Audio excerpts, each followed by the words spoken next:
Welcome to the WyldFlower Learning Podcast, where we talk about everything education with leading experts in mental health fields, educational fields, parents, and kids themselves. We hope you enjoy.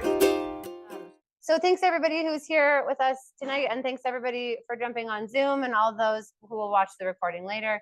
Appreciate your time. This is a really important topic for us to cover here, because a lot of times I think people can understand like a self-directed environment for 3 to 6 year olds. Like we have that really figured out. And then we get up into the elementary school and people can kind of make it make sense to them mostly. Like they're still looking at a pretty young kid. And when we get into junior high and high school, a lot of adults start to look around and go, wait a second, this is never going to be the thing that gets you ready. What are you even doing with your day? What are you even doing with your time? How can a self-directed environment really work for you as you're about to enter adulthood?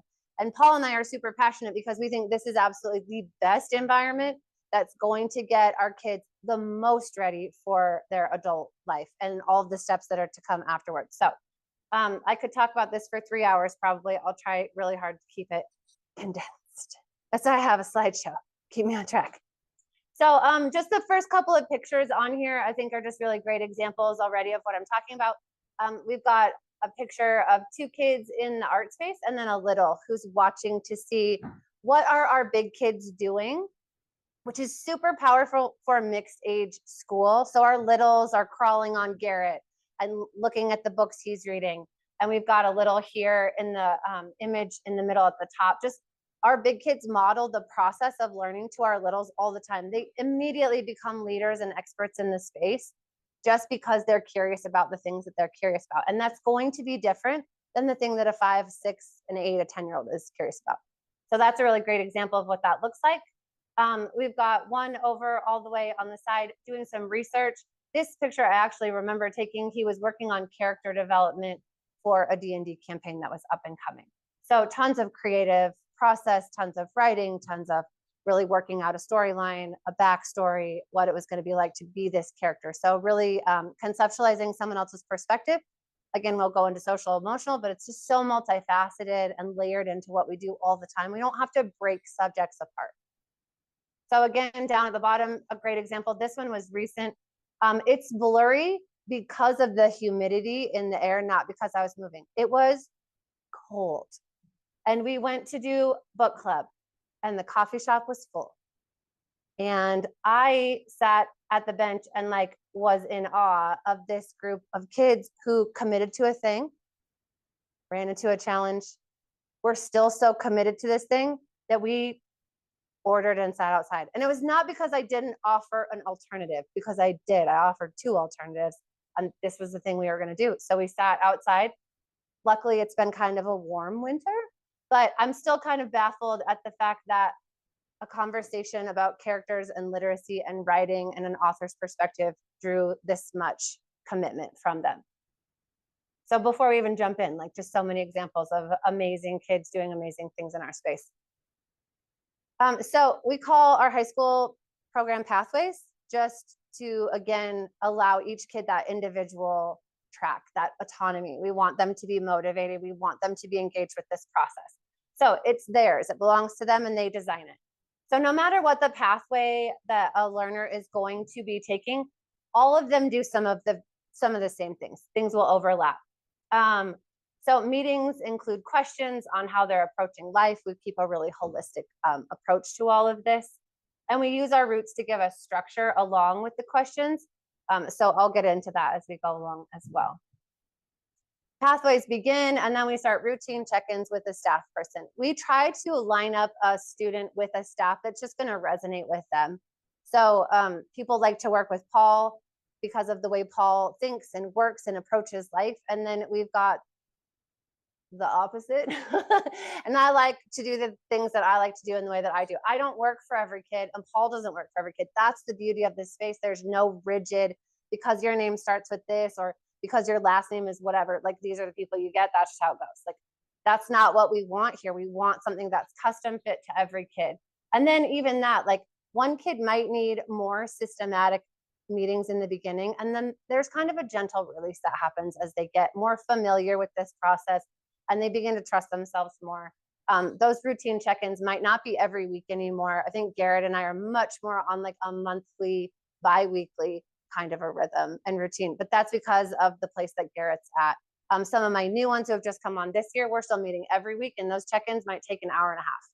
And if that's how long it takes, then that's how long it takes. And they get my undivided attention as much as I can do. And Paul, likewise, we give them everything we've got to make sure that they get all the way through a full check-in. So there's going to be goal setting involved in this, some short-term goals, some maybe within the year goals, and then even some of those longer overarching goals that are going to take multiple years to get to.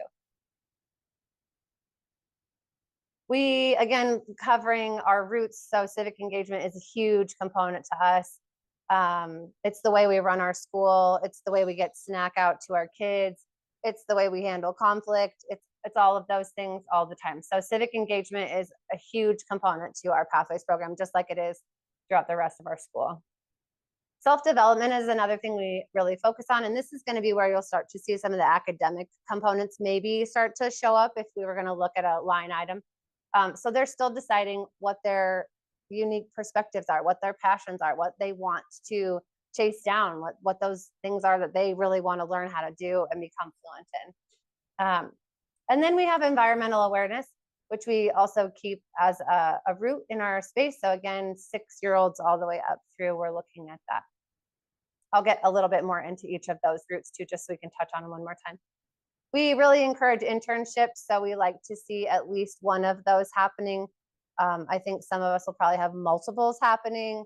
Some people will like find one and that'll be the thing that they want. So I talk a lot about this with my kids as they're starting to get an internship set up. It's really great to pick one that you think they're going to be passionate about. It's also a good idea to think about something that you maybe don't know that you're going to like. It's okay to clear things off the table as much as it is to really refine down to one. And then we have book club, which I showed you a picture of at the beginning. Sometimes this takes on a Socratic circle kind of a vibe. So there'll be more of like, somebody will bring a hot topic, a question, that kind of thing to this space. And then we'll dialogue about it. And we'll dive into all kinds of current affairs. Like no topic really is off the table for those kinds of encounters and conversations. Really gives kids an idea about how, an opportunity to practice having difficult conversations where you're probably going to disagree with the majority of people at the table. And then how do we walk away from that and still maintain relationship? And I honestly, I don't know any adults who are as good as that, at that, as our kids are, because they practice, because we can absolutely be on opposite sides of an issue. I can play devil's advocate till I'm blue in the face just for the fun of it too at times. But we walk away from the table going, oh yeah, I can see why you would think that. I can understand your perspective. I just don't agree. Doesn't mean I don't like you. Doesn't mean I don't respect you. Doesn't mean I'm not kind to you. Doesn't mean I degrade your intelligence. Like we have really challenging conversations, and it is mind-blowing how well they maintain empathy, compassion, and someone else's perspective without getting in the mud and getting yucky. And we talk about adults who get in the mud and get yucky with it all the time in our space. So they're really learning another way to go about things. And then we encourage community service, and community is in our names. So it's like a big thing. We want to look at and see them giving back to not only our own space, that's important, but also to the community at large. So they have lots of opportunities to be out in the community, and then lots of opportunities to also find ways to serve the community. So then I'll just touch on our roots one more time, because while I have a captive audience, it's good for me to repeat myself a few times. So self-development. We want an individual to know themselves. Really, the foundation of all learning, all knowledge is that fundamental knowing of the self. So we really, really want kids to have time to practice that. I can learn times tables, I can learn division, I can learn physics, I can learn all of those things whenever that is applicable to me. But there is this beautiful window of time for them to become really, really secure and solid in themselves, to be able to have a perspective and to feel confident enough to communicate that to someone else. So we really, really value the ability to develop the self. That might look mental. So we're talking, you know, like I might take a math class, I might take an English class, I might work on poetry, those things. Physical, social, emotional, and then also spiritual. We want to make sure that everybody has the opportunity to feel connected, to understand that there's a bigger world out there, that there's more to us than just our individual perspective. So we support that, and they do really amazing things in pursuit of self-development. Civic engagement, like I mentioned, I mean, it's just a huge component to our school. We would not function if our kids weren't active civically in our space. We also know that the data says they go on to be really beautiful, contributing members of their society, of our communities too, as they go on to graduate. So this is a quick rundown of like, what do you even mean? You're not a government. I mean, even though we kind of are. So civic engagement means working to make a difference in the civic lives of our communities and developing a combination of knowledge, skills, values, and the motivation that it takes to make that difference. It means promoting the quality of life in a community through both political and a non-political process. So civics is a huge hands-on component to our everyday experience while you are here. So learners are engaged in this as like a really ongoing project-based concept. They run a democracy here. They really actively do that every day. And they're learning the importance of being in a community and that concept of justice, that concept of restoration. Again, like if someone has a ticket in our space, they don't get ostracized. We work really hard, and our big kids are such pillars of this. They work so hard to come up with something that's going to make sense for the kiddo. And again, it's going to restore a balance into our space. So they know what they want to feel, and they're actively engaged in creating a space where they feel that and others do too. So respect and kindness are things we talk about all the time. And then environmental awareness, when we talk about that here, like what does that mean? You know, we spend a lot of time in nature. We're not pushing one agenda or another agenda. We just want kids to know nature and to remember that was a part of their childhood. That was a part of them becoming themselves. It's just a love for the things that are around us. I could go into all the data of what it's like to put your hands in the soil and what it does to your brain chemistry and what that does to your gut microbiome. I'm going to save all of that. Again, I could go on for 3 hours, but I'm trying real hard not to. So we just want to spend as much time in nature as we can. We want to encourage them to spend as much time in nature as they can, because it just becomes this natural stewarding response. When you fall in love with a river, when you fall in love with this wide expanse of land, you naturally want to care for it. And that's what we need as we move forward, right? We want kids who become adults who are good stewards of our natural resources. So again, like, you know, nature play becomes this big thing of self-development, and the physical side and the cognitive side and the social side and the emotional side. All of those things are just really beautifully wrapped up together. Yeah. So high school at WyldFlower. I love this quote because I think it's a really great shifter for our paradigm. We want to be like, what's your score and where are you at, and how are you doing in comparison to everyone else, and is it better than last time? Because if it's not, then we have a problem. And so all of those things get us into this fervor of competition and this set of standards that must be right, or why would we all be doing it? But when you read something like this from John Holt, it says, and I don't know a time in history where it's ever been more true, as we see things just changing at an intense pace.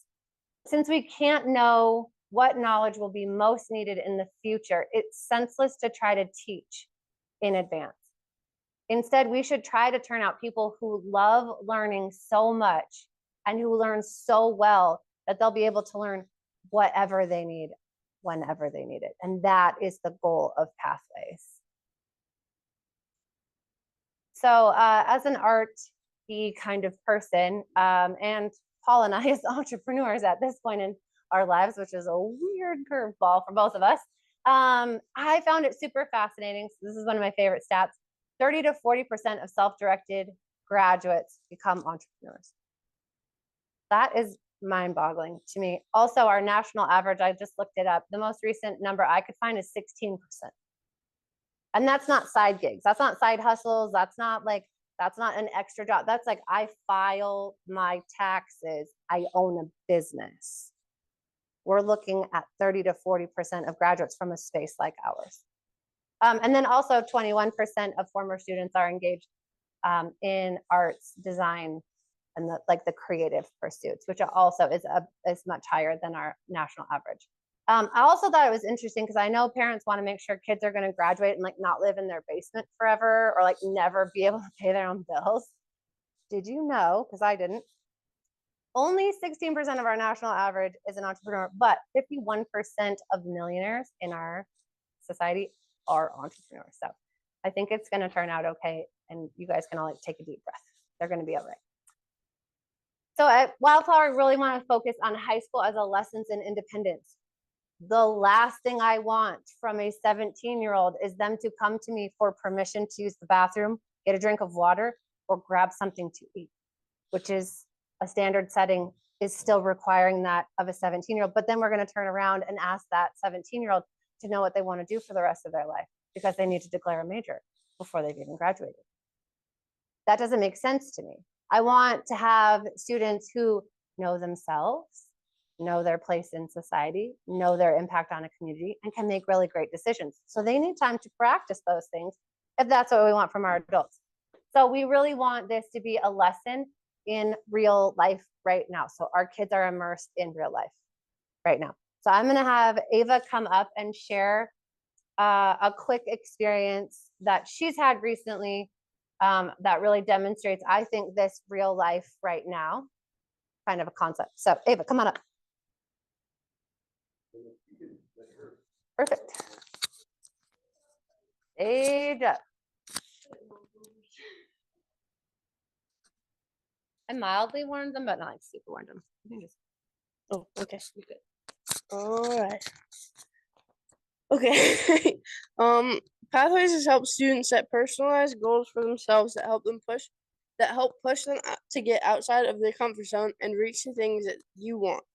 In my experience, it helps me with many positive things, including getting a job that I would not have otherwise been hired for.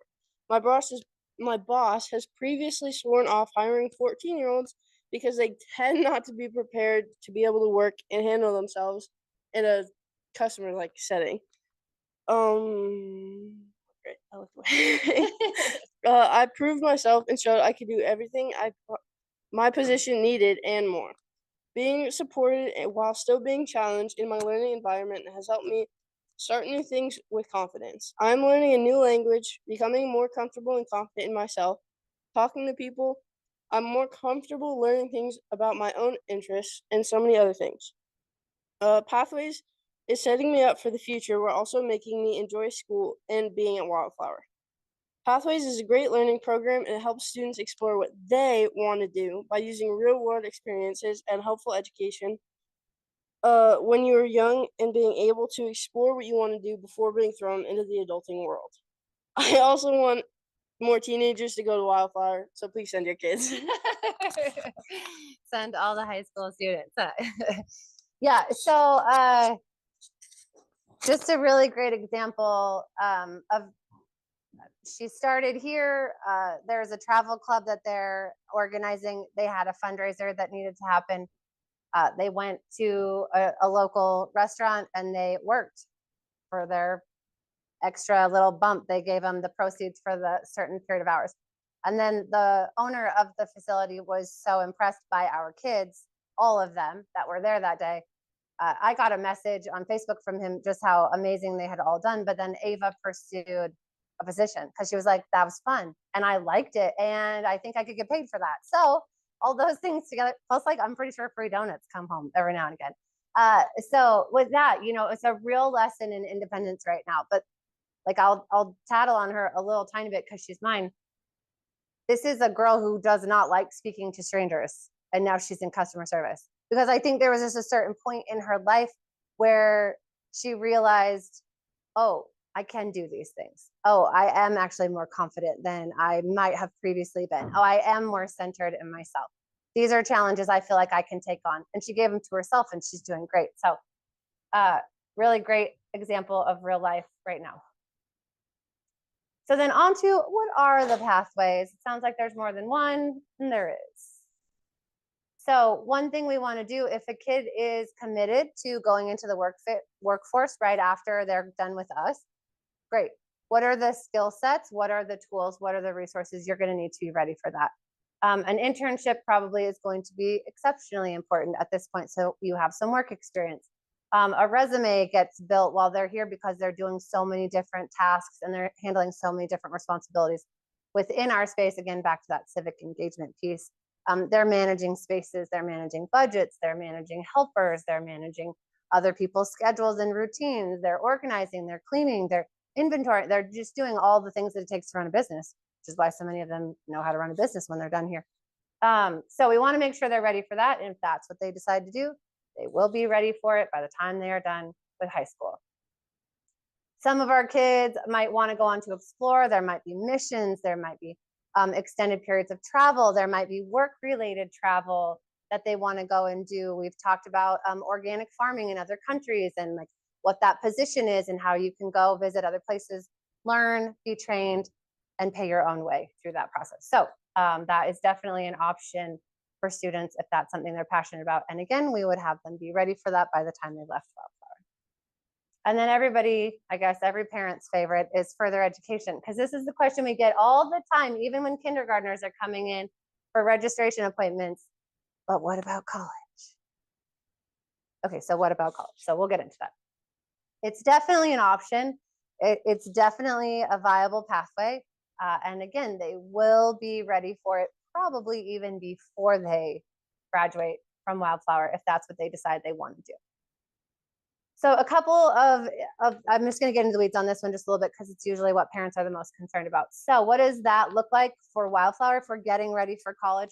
Probably we're going to encourage dual enrollment, which is a really great opportunity for us in Wyoming, that we've got 24 free credits.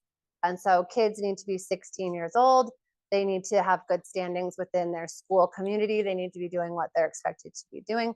And then we sign a paper, they sign up, they're good to go. If the class requires a placement test, there are options for that as well. We can do test prep within the space. They can do test prep classes.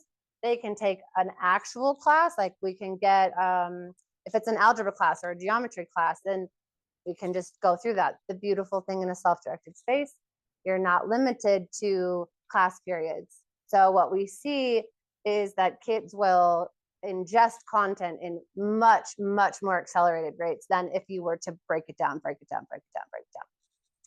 If it's what they need and they know it, and that thing is what they want, they do whatever it takes to get to that goal. So if college is that goal, they're going to do what it takes to get there. Also with dual enrollment, Dree and I were just talking about this week. If the test prep isn't what you want, you can actually take an extra class. You can take an extra math class at the same time you take the first math class. You can take an extra English class at the same time you take the first entry-level college level English class. The extra class gets you ready and supports you in that process of catching up or getting up to speed if there's something that you have a deficit in. So is it going to eat a couple of credits? Yep. Is it probably worth it? Yep. And so that's what we see kids choose to do. And then also there's lots and lots of executive functioning going on in pathways while you are planning schedules, while you are getting credits figured out, while you are making sure you can manage all the other things in your life that you're doing at the same time. Garrett and I work a lot through this process of, if you're going to do this quarter, what does this mean in these other quarters? Are you going to have time for that? Are we going to leave room for like some downtime so that we're not constantly overwhelmed? We don't slip into some bad habits or maybe some bad coping mechanisms. Make sure that we have everything in a way, again, we're really holistic approach to all of these things. Want to make sure that your mental health is being addressed, that your creative time is being addressed, and also that level of productivity, that you can keep it up, because that's going to be a high demand on you. And a professor in college is not going to hold your hand. We know that's true. So they're ready and they do great things. And then also we build a transcript. So over the course of their time with us, they're writing down the things that they've really spent a lot of time doing, that they've been pursuing, that they're gaining mastery over, and we build that together as well. So looking at college rates, we've got 82% of graduates from schools like us. So this is a statistic we are borrowing from schools much older than we are. We're brand new babies at this. We'll have our first graduates this year. But there are schools that have been around on the East Coast and in other parts of the country, other parts of the world, honestly, that we borrow data from because they're very similar settings to ours. So what they're seeing from their 20, 30 plus years of graduate data is 82% of graduates from a space like ours. 82%. Not graduate from, but go on to pursue higher education at a rate of 82%, which is kind of mind-blowing. And if you had a lifer, the rate is at 91, which is absurd. Like, it's just so crazy. But I think the reasoning for that is, again, like, they know themselves, they know what they're passionate about, they know what they're good at, they know what they want out of life, and they go and they get it. And a lot of times that's a degree. If you need a degree for something that you're really passionate about, you're not burned out by the time you're done at WyldFlower. You're not burned out by the time you're done at these other schools that look a lot like ours. So I looked up some averages just to see how many other kids are going to college straight out of high school. And the state average for Wyoming is just about 60%, so a little bit better than half. And then our local average is 67% are going on. That was Sheridan Media released a survey that they had done. And then I looked up also how many freshmen are dropping out after that first year or within that first year. Because we also know that graduates from a place like WyldFlower end up with more degrees than the national average. So I was like, well, I wonder what the other side of that is. So we're looking at about 24%. I've seen rates that are much higher than that, but I picked a conservative number because I don't want to like overinflate how awesome it is here.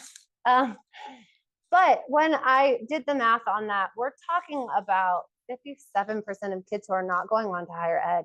And then again, I go back to, well, what is their foundation? Like, what job skills do they have? How are they going to navigate adult life without, again, like literally weeks ago needing permission to use a restroom, and then now you're picking what you're going to do for the rest of your life. And now you're not even in college with like the structure of that. You're just doing the thing, like you're doing the adult thing. Are they ready?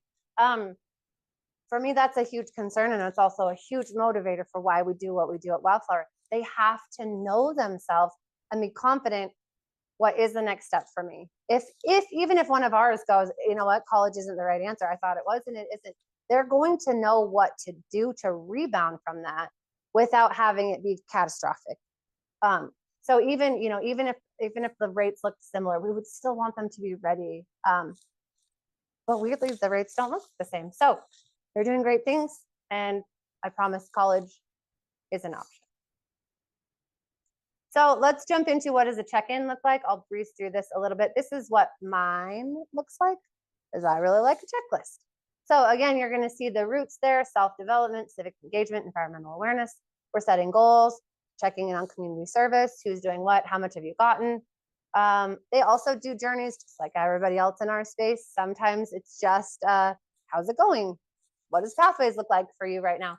And sometimes it's a full-blown project, and they just want to do that on top of Pathways, which is great. We touch on the 4 C's, which again, like these are K through 12. Some of these topics are the same. It's just, it looks different in high school. So there's book club, intern, we're checking on Pathways, and then whatever homework they have. And I always have homework when I walk away from one of these, always. So again, like here's just an image of Dree and I sitting at the table. She has my undivided attention. She's tuned in to me too. And we're making sure communication, creativity, critical thinking, and collaboration are things that are also happening within that process for them. So we're still self-directed. Like we're still letting kids make really big decisions about what they do in a day. And I'm sure lots of people in the community and even some of our own parents are going like, what are they doing with their time in the middle of a day? And is it valuable, right? Like, isn't that at the end of the day, we're like, what are you doing with your time? Is it good enough use of your time? So a couple of examples. This one was from Garrett last year. He came to us with a book, and that book was what he did. Like when he wasn't chilling with us or having conversations during Socratic Circle, like when it was Garrett on his own time, Garrett was with that book, and there was notes being taken, and there was this curiosity in him. And it was like, I mean, he came to us mid-year, and I'll let him explain in just a second what that process looked like. But he'd have earbuds in, a book, a notebook to take notes on it, and his location would bounce around a little bit. But this is what Garrett was doing. And then it turns into an internship with a local ranch that he has family connections to. So the book is about soil and all the crazy chemistry and all the little tiny things you can't see, and lots of words even I don't really have a paradigm for, that he would tell me about. And I'd be like, wow, tell me more. And then tell me in like, okay, are we talking about bugs, or like, are we talking about like like, well, I don't, tell me in a way that I'll understand. And he could, like, he knew it up here and he could break it down for me down here. So you knew that book work that he'd done over here, plus this hands-on application, all that was synthesizing together. And then it brought him to college. And now he came from a perspective of like, I don't know, right? Like, it's been a lot. It's been a lot of stress and pressure and a lot of coercion. And then there was this shift in him, and he was like, oh, I think I know what I want to do. And I think it requires that degree. And so that's what we're doing. And I was like, okay, that's what we're doing. Let's go get ready for college. And he's been doing dual enrollment. And that has been an incredible process so far for him. And I'm going to pull you up and let you talk a little bit about it. So first, tell us why WyldFlower, because you kind of have a unique thing. You had started high school somewhere else. So hold this little guy and tell us why WyldFlower. So I came here in November of last year. So I was a sophomore at Sheridan High School. And lots of my issues just came from, I already had an area of interest that I wanted to work towards, which was agriculture. And it seemed like lots of the classes I was just running in place a little bit and wanted to work more at my own pace. So it's like the history, like I was taking AP history, and that was really frustrating because I have really no interest for that. Like, I mean, it's fun to read about sometimes, but just a lot of work for not a lot of gain, in my opinion. But it's so it was more just like wanting to work at my own pace because I already had an idea of what I wanted to do when I was older, and WyldFlower seemed like it could fill that need. So. And then I love this story because you have such a, like, we've laughed about this around school a lot. Like, tell us what kind of pushback you had, and like how did you handle it? Yeah, so I mean, lots of my friends from high school were definitely skeptical, and like family was skeptical, and but once I've explained like what I'm actually doing, and especially now that I'm taking classes at the college, so I'm planning to graduate with my associates at the end of next year. So that would be the year that I was going to be graduating from the high school, but I'll be graduating from college at that same time. So that'll just fast track my ability to do more things like in my earlier 20s instead of going to I still might go to a 4-year program, but yeah, so there was some pushback, but most anybody who actually like sat down and I explained it to them, they like completely understood and thought it was a cool thing to do. So yeah, is that it? Yeah, thank you. Appreciate it.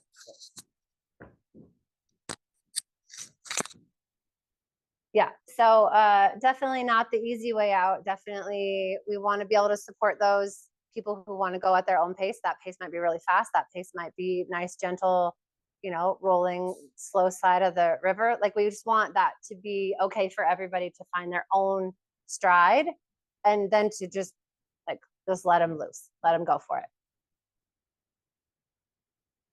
So again, this whole interest-based thing, right? This is a really fresh set of pictures. Thanks, Owen, for letting me use them. Probably I didn't even remember to ask you, but you're used to me just constantly taking pictures in the space anyway. So pretty much have free reign on that. So this is still play.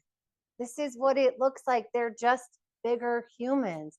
So this is I don't know, what would happen if, and I wanted to do this, and how do I make it do that? And, like, what is it going to turn out to be like? And lots and lots of problem solving along the way that he's working. He's got wire, the needle nose pliers. He's working with this clamp on the table, and he's even realizing the limitations of that and how he has to adjust and all these things. And then in the end, he fabricates a couple of different pieces of jewelry within the space. And I have one right here because I was wearing it for half of the day. This is what play looks like when they're big, and it sometimes is what play looks like when they're small, but just the level of complexity and then the tools and the independence it just changes. It just grows and grows. So I'm gonna check my slide. Yeah.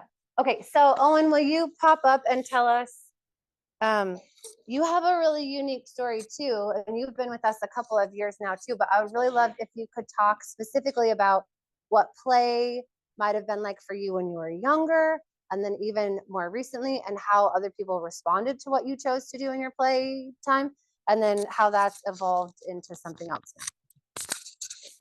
I had the interest in gaming for a long time, especially brought up by my brother when I first moved back from Australia, playing 360 with him in the basements. From there, I just kept playing, got better and got better. Coming to WyldFlower, I used the open availability of the school to proceed to continue getting better at the video games. And I also did dual enrollment like Garrett, where I found that some things didn't fit for me, but the others did, where I found I really liked counting. And because of that, I went and pursued a college scholarship through esports and landed a college scholarship in Illinois for about 50% of it, just through learning how to play video games and following that passion through high school. You feel like you had a lot of support for the playing video games like throughout your whole life, or is that shift? No, it was definitely fought against for most of it until about when I got the scholarship. To be real, yeah. Yeah. It was a lot of pushback, but just following those through, the school gave me a lot of support, so it made it easier to follow that when I was looking for those sort of things. Awesome. Thank you. Thanks for being willing. So that's the thing. Like, we see play and we're like, what are you even doing with your day? Like, what are you doing with your time? And then you have an Owen, and then you have an Owen who comes out of the basement and he's going to college, right? Like, this is the thing. And it's us as a school even being able to follow Owen's passion and learn about what esports is, and then learn like there's a collegiate level, and then to learn that there is a professional level. Like, this is an actual thing that's opening up. So, if we had a kid getting a scholarship to go play football or to go play baseball, we would all be raving. We would have been sending him into lessons. We would have been getting extra coaches. We would have been fanning that flame the whole time. But we get real nervous when it's tech-based, or when it looks like gaming, or when that play doesn't look productive. But if we can take a deep breath and really allow them to follow their own passions and trust that process, they go on to do the things that they find the most meaningful. Like, I still might not love the idea of whatever somebody chooses as a degree plan, but it's not my degree plan, right? Like, I would never choose accounting. Thank goodness there are Owens in the world, because we hire an accountant. I'm super glad. I don't have to be good at everything. I appreciate that there are people who follow a passion and then become the expert that I can rely on too. So just as a caution again against deciding that high schoolers shouldn't play. We see play in the soil, we see play with animals, we see play with games, we see play with tech. We see it turn into really amazing things. So what does graduation look like? Also wanting to clarify, just back to the very foundations. We are state licensed. They graduate with a diploma from the state of Wyoming with our cute name and logo on it. So they graduate from high school with a diploma. There's been a lot of confusion about that, so I just want to really break it down, especially for everybody zooming in from home and the recordings later. They graduate, they promise. They work really hard on a capstone project. So think of this like your end of master's thesis, basically. They go through a big, long writing process, and it's not done until it's pretty professional. So again, are they ever going to learn how to like write anything? Yeah, they do. They're going to be fine. They do great things. They also have to convince a panel of adults that they're ready to go on to adulthood. So areas that must be addressed in the capstone: a really good description of the self. Again, we can learn all kinds of skills and all kinds of sets of needed repetitious kinds of things. There's a fine window for learning the self. And so we want them to tell us all the things they know about themselves so far, and also really encourage that self-discovery to keep going. They're gonna jot down all the committees and clubs that they've been involved in while they've been here at WyldFlower. They're gonna jot down all the other learning opportunities they've been involved in also. So this might look like work experience, interests that they've done, classes that they've taken, other offerings, projects, journeys, all those kinds of things. They'll get into the academics. This would be like where a math class was done, a science class was done, an art curriculum was gone through. It might be things they gave themselves. It might be that I'm going to do one piece of art every week forever, and that rolls into an art class. So we know that they would be gaining skills. They're getting expert opinions from other people. They're getting critical feedback, and they're adjusting. So they would put all that down in the capstone as well. Classes, this would be like formal credits. So for Garrett and Owen, who already have college credits, in their capstone, they would jot this down. And then they would conclude with, where am I going? So it's not just I'm done. I'm done with WyldFlower. I'm done with my credits. I did my high school path. What am I going to do with the rest of my life? I don't know. I don't know is not a great answer when you're about to launch into adulthood. So at WyldFlower, I mean, most of the time they know well beyond their senior year what they think they want to do next. And they've been working towards that again because they have such a core sense of knowing. So they just have to write it all down and explain it to a panel of others.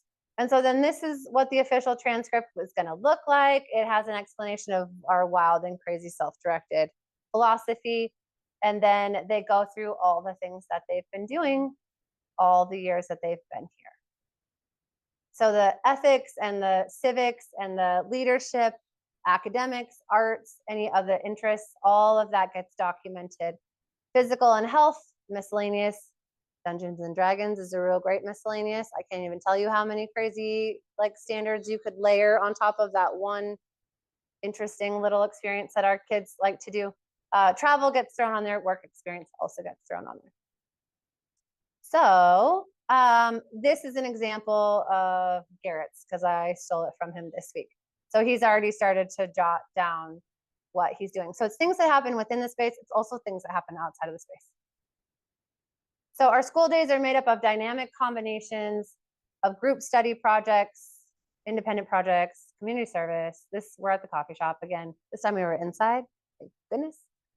Field trips happen all the time, apprenticeships, internships, all the things. 3, will you come up and give us, since you're fresher, a little, you have fresh eyes because you took a little break and then decided to come back. So I would love to hear from your perspective before I wrap us up here. Just like what you notice, just like what your experience has been like since you've been doing high school here, since you just had such a fresh experience of like what it was like in a more traditional standard setting. So a few things that I kind of noticed is here I have the freedom and abilities to like do the things that I like. It is very specialized. I can take, and if I actually like something, I can just go and do it. It's not, well, you can do that too, but you have to do all of this other stuff that has literally nothing to do with what you wanted to do with your life. So like here, you are very individual with your person. You learn the things that you want to learn. It's very specialized to you, the kind of person you are. And that is just super great to me. And then like at the high school, they're like much bigger classes. So your teacher can't just come to you and be like, hey, I noticed you can't learn it that way. Let's learn it a different way. Because that's just not the way that it is, sadly, because they don't have the time and like the resources to do that. And then, but like with anything with cons, there's also pros. With the public high school, there's a bigger social aspect. Like at the end of Ava's thing, she was like, we want your kids to come here because we want more friends. We don't have as many people here, so we don't have enough, like a lot of people our age to socialize with, which kind of sucks, but we could live without it. With up at the high school, there's hundreds of people there that you can socialize with, get different opinions and difference in opinions, sorry. And like all of this important stuff, where here you kind of have like a different opinion here or there because there's simply not a lot of people. So those are kind of just the two bigger things. And like here, yes, there's a lot of things you can do if you can find someone to like, I guess, learn it from. Whereas up at the high school, there's like people who are trained to teach you those things. So like here we can go up to the college when we're at this age and go learn science. Whereas up at the high school, you can take this, and this class on science, and like you don't have to like take time out of your day to go. I guess that doesn't make sense, but I'm sure you kind of get what I'm saying. But yeah, there's those things. So how's Pathways going for you right now? It's good. I came into this year with a lot of uncertainty, which is kind of why I went back to the public high school, because I was like, I don't feel like I'm doing anything during the day. Because I came here during my junior high years, and I'm like, I'm not doing anything. I feel like I'm just sitting around doing absolutely jack squat. And then I came back for high school, and I'm like, oh, okay, this feels like I'm actually getting something done. This feels like I'm doing something that I am interested in, because I took those years to figure out what I wanted to do. So like last year, I had no idea what I was gonna do with my life. And then this year, I came back from the high school with an understanding of like, I wanna do this and I wanna do that. You're on fire. So I guess like those years where you feel like you're doing nothing are important, because you think you're doing nothing, but you're finding things out about yourself that you wouldn't regardless not know if you didn't sit there and do nothing and you had to think about it. Sorry. No, you're great. That's right. That's great. That's great. I appreciate your perspective. Yeah. So as Drew was saying, like, there's not a class for this, a class for that, a class for this, a class for that, except that, you know, there is when you decide that's what you want to do, right? So rather than waiting for there to be an expert to give me information, the challenge that they're going through, and the more they practice this, the more fluid they get with it. There is no person who's going to give it to me. If I want it, I might give it to myself. I might find a more knowledgeable other. So there's been times where we've utilized resources in our community for time management training, because that is a powerful tool and our kids are going to need to have it. So the teacher becomes someone in the community. It's not going to be Paul or I. Could we teach it? Probably. But most of the time it's more powerful coming from somebody who's not there every day. It's kind of like you listen to people who like say the same thing your mom said, but you don't listen to your mom when she says it. And then they're like, I said the same thing. Yeah, it's kind of like that. Paul and I get to be like that voice every now and again, where we're like, it's nice to just change it up and have this really important information come from somebody else. And it just resonates in a different way sometimes. So we have somebody who's coming in to do financial management, which is not just how to budget, but also how do we handle investing and how do we look at long-term things. And that's a whole class that's coming up too. But that's going to be an expert from the community. So those are classes kind of that kids can jump into if they want to, but the onus really does fall on the student. And if they want a thing, they got to find out how to do the thing. So again, really empowering, but also, like Drew said, a challenge in the space. So this quote, which I really love too, people who start making as many of their own decisions as they can when they're young, and they continue this through their development, they gain more autonomy. They never have to be pushed into someone else's mold. Somebody was teasing like that we're thinking outside the box. I think we've gotten to the point where sometimes we forget there was a box. That's what we want for our kids too. We want them to be those kinds of adults who go, oh, you wanted me to conform to this because you decided that was the best thing for me, or that was the best thing for you, is if I did. We want them to challenge those concepts. So the more times they make a decision, the more fluid they are with that process. They're strong, they're really strong, their intellect and their psyches soar. And Eric Hoffer observed that in times of change, learners inherit the earth. while the learned find themselves beautifully equipped for a world that no longer exists. We want kids to not get out of high school and be like, I'll never read a book again, which I've heard grown-ups tell me, I hated high school so much, I never read another book after so-and-so stopped telling me I had to. We don't want that for our kids. We want them to keep being curious about life. We want 18-year-olds who still play with a concept. We want them to still be awake to their own lives. We want them to pay attention to their own perspectives and their own needs. We want them to be attuned to those things. And again, when we have times of change coming faster and faster and faster than ever, I don't think we can have a conversation in 2024 and not talk about what AI is about to do to the world. But if we think that teaching them a set of standards is going to have them ready for a future none of us can even begin to accurately imagine, which is such a waste of time. I want our kids to know how to take on anything. I want them to be happy, healthy individuals who meet challenges in a way that's supportive and productive and community minded. So that's why Paul and I do the way we do here, because we both want that for the world. So just in closing, like, it is real life and it is right now. We want happy, healthy adults, but that starts with happy, healthy kids who just get to be human beings. So that's how we approach high school at WyldFlower. Anybody has any questions for me, I'm happy to take them. If anybody on Zoom has any questions for me, I'm happy to take them.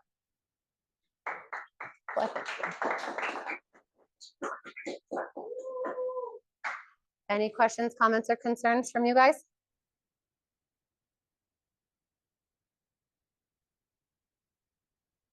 It means I must have done an excellent job at explaining everything. Anybody on Zoom need anything from you, Paul? So sorry. So sorry. Yep.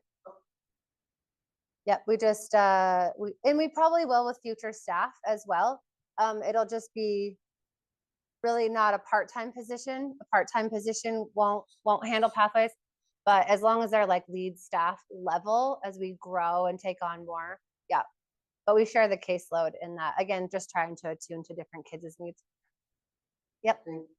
And also, I think one thing that's been nice, Ellen's skill set with like all of this information and transcripts, all that, it's pretty so much better in that realm than I am. So it just makes sense that, in the sense of, she'll be training me on kind of the collection piece of it, and like in sync with that. So yeah, that's really one of the Yeah, and I guess we've kind of specialized too, where I handle the dual enrollment side because I just have had the experience to do that. So if somebody decides to dual enroll, if they're Paul's kid or another kid, they would come through me, and then it's just a simpler pipeline to the college, and then we're not asking redundant questions. So yeah, great question. Any others? Yeah, and if any of it pops up later, or you want to schedule like a phone call or a one-on-one, and this is something that you're like, you know, you've got questions you don't want to ask them right now. Same with Zoom. If you guys have questions and you're like, oh, it's too personal, it's like too individualized to my kid. If you want to schedule with us later, that's totally fine. We're happy to have this conversation more specifically with you guys on your own kiddos. Yeah. Yeah. Yeah. Yeah, it's a state grant. Yeah, and there's no availability during the summer. And it doesn't cover books and like materials or whatever that is, but we've been able to manage it pretty well so far. And I will say our college is really great about not keeping on tons of textbooks. A lot of them, like the instructors will have them themselves. It's a PDF that they share, or it's something small that we've been able to manage so far.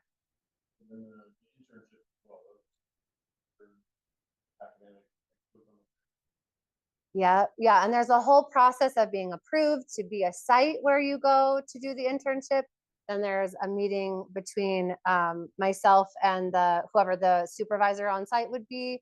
There's check-ins with that staff person too if there's schedule changes. And we kind of do a wrap up at the end of how did it go? How did the student do? Did you have any concerns? Was there any of that? Yeah, and so then those hours get documented that way too, and on the transcript too. Yeah, great question.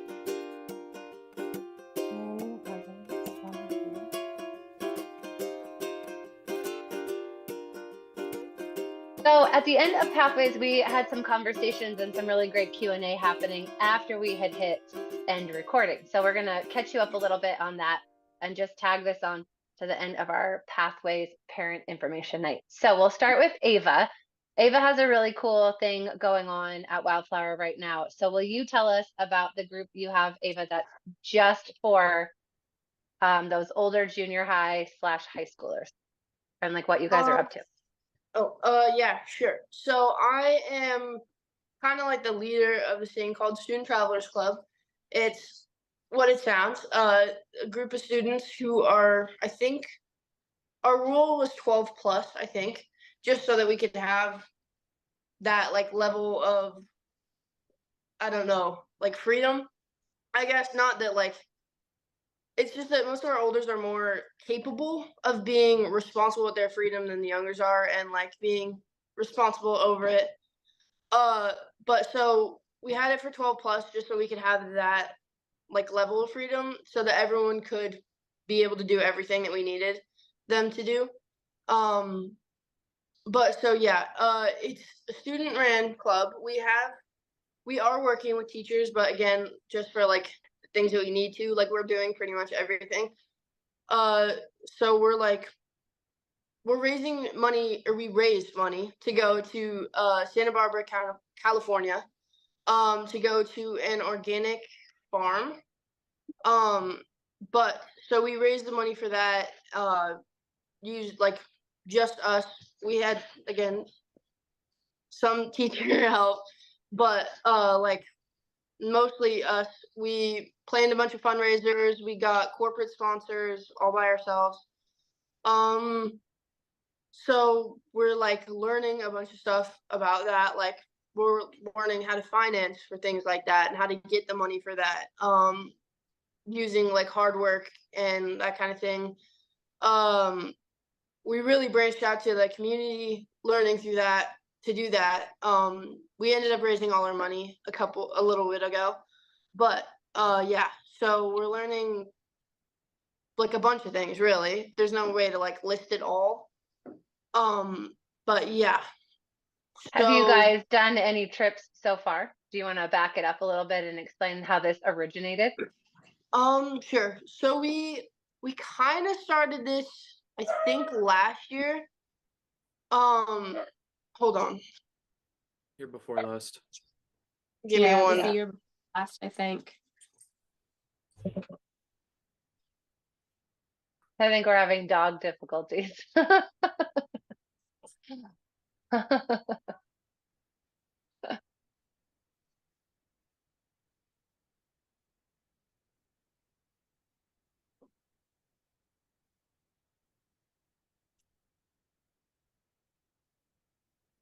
Sorry about that. We are having dog difficulties.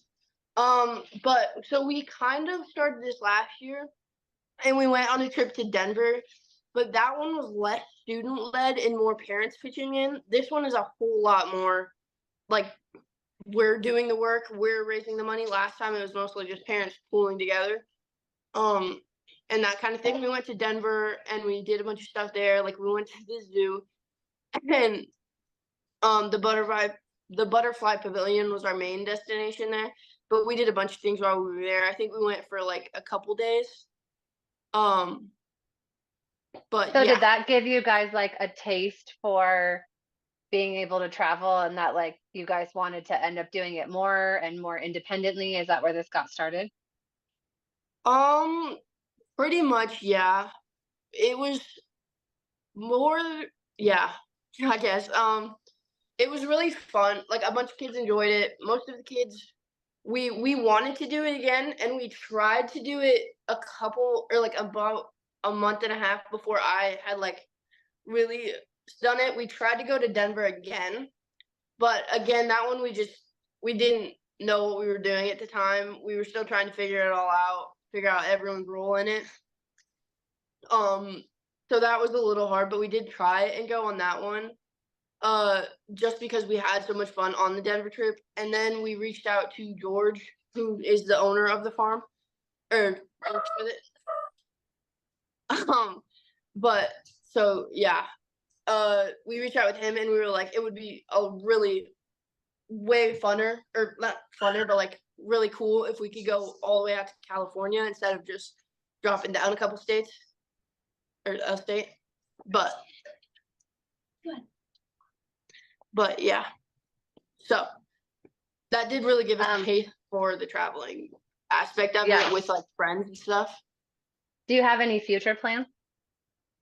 Our next trip we're gonna try and go to Hawaii to do something. I don't remember if it was also a farm or it was something. It's something similar, but we're gonna try and go out to Hawaii to do that and like work with the same type of things. I'm gonna slide on over to Garrett. Garrett, one thing I definitely miss explaining to parents at the Parent Pathways Night was about other opportunities for some of the extracurriculars that maybe WyldFlower doesn't offer to students at this point, just based on size and our capacity, and then how you have worked around that and what other opportunities are available in the community. So can you tell us a little bit about what that looks like for you? So it's a rule in Wyoming that if your school doesn't provide an activity that you can choose to play for a different sport. So I played football for Sheridan High School this fall.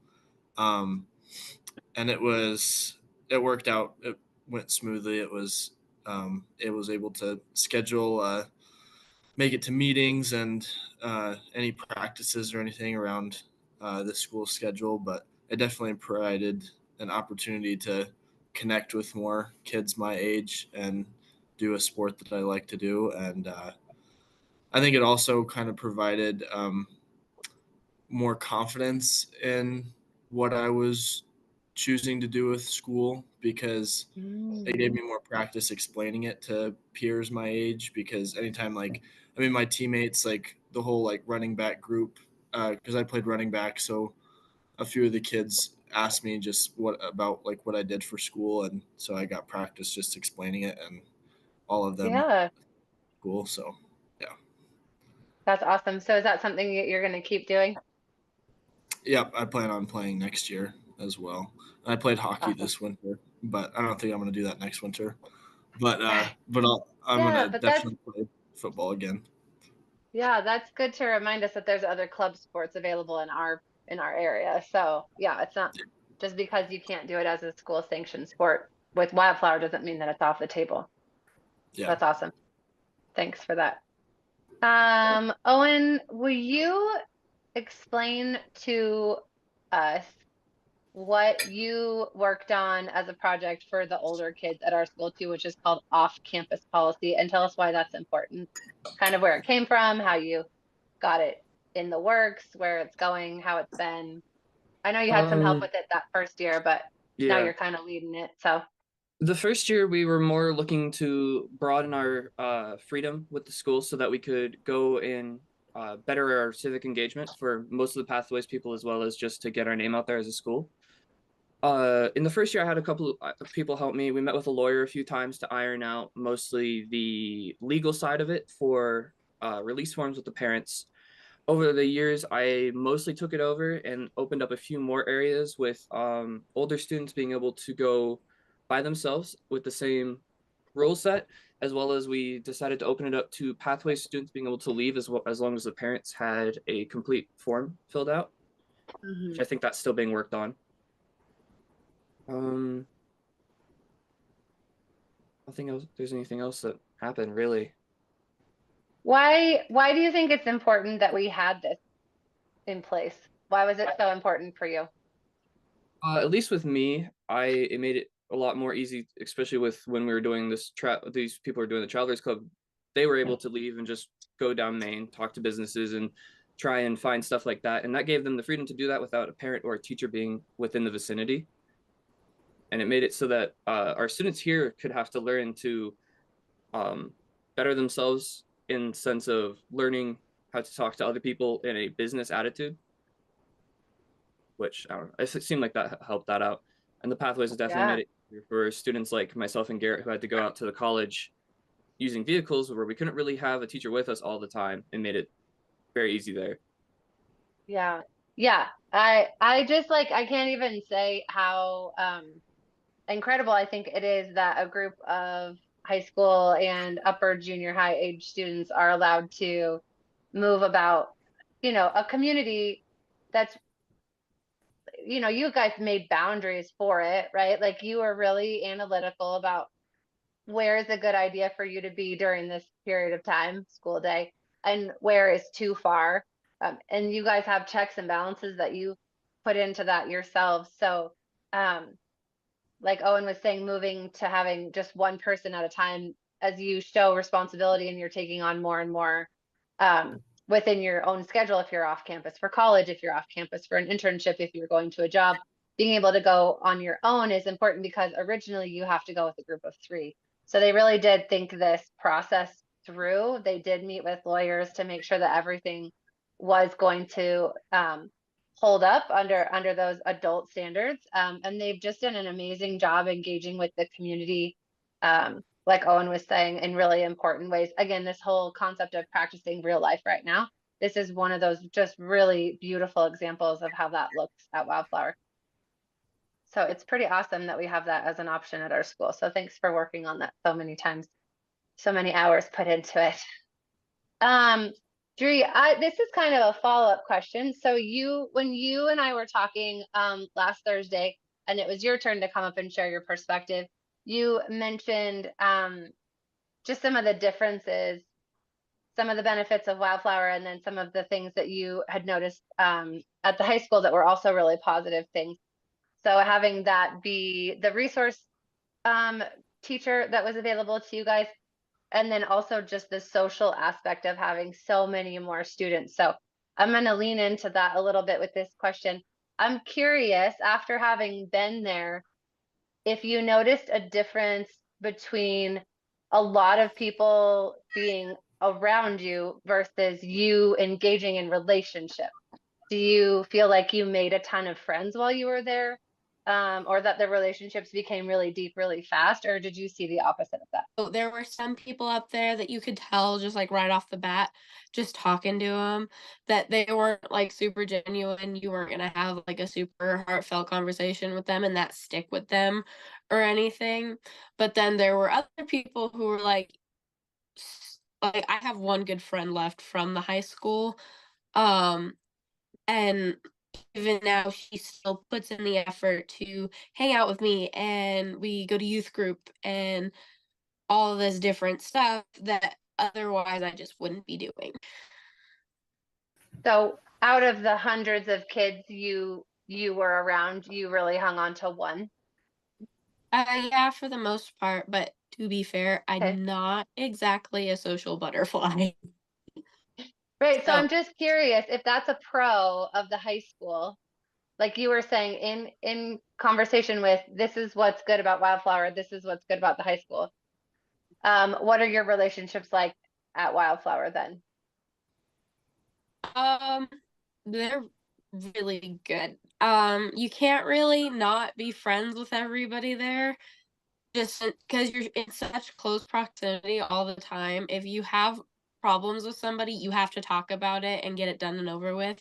You don't have to particularly like that person, but you have to be able to be like civil around them. Um, or else like the whole space is just off. Yeah. Because like I said, everybody is in such close proximity that you can't like not like somebody or like be civil towards them. Yeah. Yeah. Yeah. That's for sure. Yeah. We don't have a lot of places to run or disappear from one another to blend in Exactly, with the because like background. in a Yeah. giant freaking high school, there's a bunch of people and like big crowds that you can blend into. You can't really do that at WyldFlower. There's like what like there's a groups of people that hang out like separately. Like I know all the pathways kids hang out together, and then like some of the middler kids hang out a lot together. But Yeah. we're all really just friends at the end of the day. We may not hang out with each other every single freaking day, but you know. Yeah. Yeah, I just wanted to come back to that one because I think there's always there's a difference between quantity and quality. And I think having access to hundreds of kids up at the high school didn't necessarily lead to meaningful relationships for you, which, I think a lot of us have those experiences where there was a lot of people around us, but they weren't particularly healthy, happy, productive members in your life, or in what was the best thing for you, right? Like everybody's Well, just kind of trying to survive.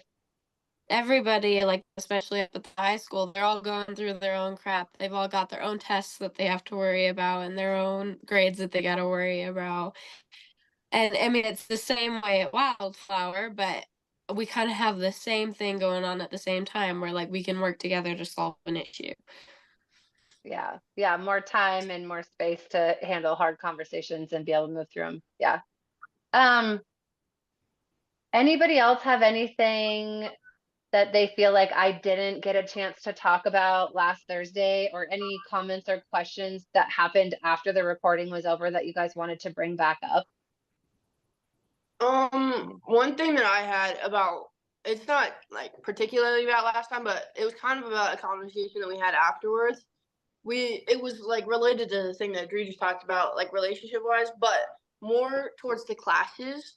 Like at the high school, there are classes that you could just like, that you're like scheduled to go to, and like there are that class, like there is a math class, there's someone teaching you math with other students. At WyldFlower, we don't really have that because we don't have teachers that like specialize in math. We have people who know math, but like not to a level where like if I wanted to learn something like crazy, like I don't know, but like I couldn't just like go to my teacher and be like, yo, I want to know this. Like tell me right now, what is it? Like you can't just do that. You would have to like, we don't have the option of just going to a class. Like there isn't that type of structure. We don't have someone who can just teach us. So if you want to learn, it's a lot like the like adult life. Like you can't just go to class.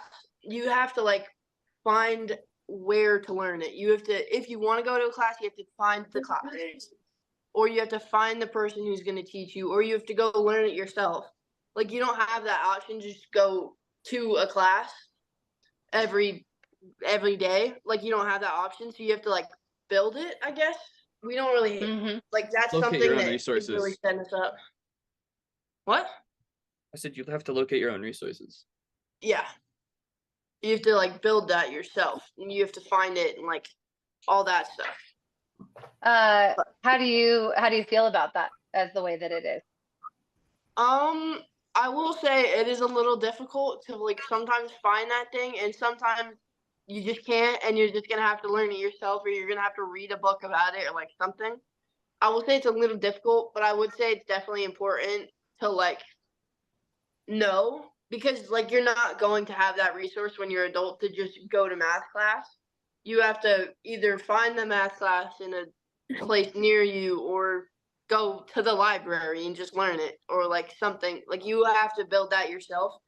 So I feel like it's really helping build the knowledge of like how to do that. So I think it's important. It is a little difficult, but it's one of those things that you'll need to know. So Yeah, that's a great point. At least with how the with how staff works, it's definitely a lot more helpful for the high school students having a person you can talk to and actually sit there and focus with, instead of having one person spread out across 26 people. Like having Paul there to help me find those resources when it was like, I want to take a class, but I don't know how. Would you show me how? Yeah, that was awesome. It was, yeah, here, we'll go get you signed up at the college, and here's the 3 things you wanted to go for. It was like, oh, okay, sweet. So having that support with the ability to look for your own resources and have that freedom is super helpful. That's good to hear. I'm glad. Learning 6 things you don't even care about. When like you check out anyways and you lost the connection to that one part you wanted. I used to just sit in classes and read books and focus it all. Right. Focus on, you were self-directing before you could self-direct, so it's funny. All right. Well, I appreciate that. Thanks so much, everybody, for your perspective and your willingness to share it. I appreciate it. I'll get this recording over to Paul and he can do what he does. I'll let you all have your weekend back. Thank you. Thank you. Bye. Bye.